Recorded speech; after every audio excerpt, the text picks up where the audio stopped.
From freehelpforcancer.com. I wanted to go over cellular towers and cellular phones and the link to excessive radiation from both of these.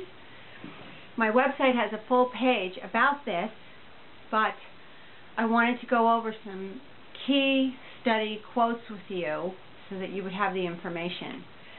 Okay. In the German city of Cellular, doctors studied 1,000 people for 10 years.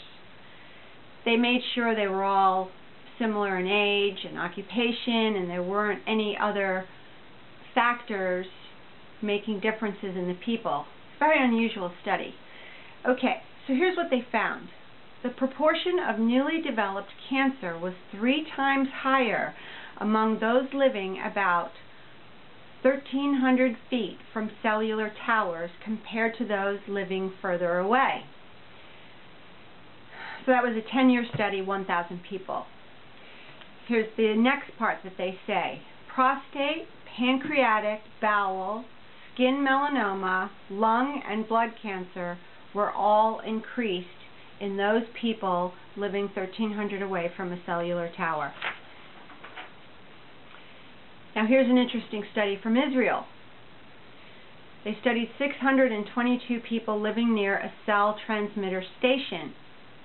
In 1 year, there were 3 cases of ovarian cancer, lung cancer, Hodgkin's disease, bone cancer, and kidney cancer. Women were more susceptible, with 7 out of the 8 cancers being in women. Okay.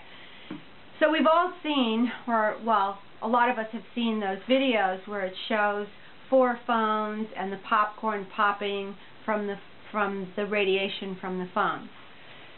There's an excellent website called wirelessly.org. I recommend you go there. They have some fantastic tips. And here is an illustration gotten from the internet. I hope you can see it clearly. Supposed to illustrate what's happening when you're on the phone. This one, actually I'm not going to show this one.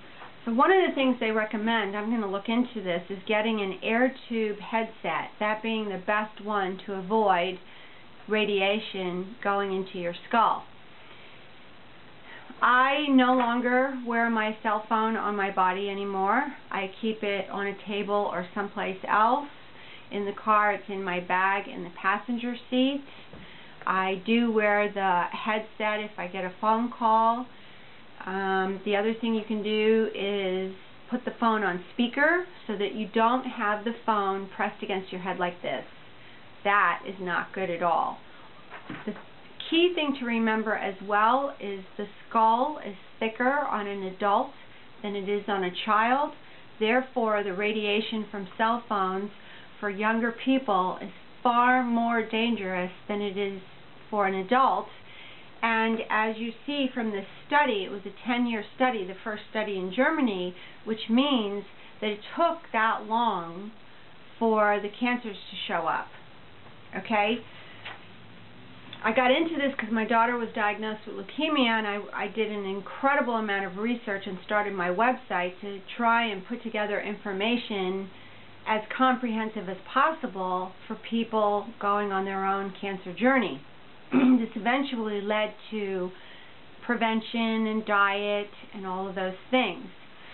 When I do a page, I also try, when I write an article, I try and have solutions. Instead of just getting bad news, there's always solutions to these problems and what you can implement in your life to mitigate the problems that we are encountering from the environment and our own actions that lead to cancer. Okay, thank you for watching my video. The full article is on my website, Free Help for Cancer, and the title of the article is Cell Towers, How Far is Safe? It was written by another author, and it's worth reading. Okay, thank you very much. Bye-bye.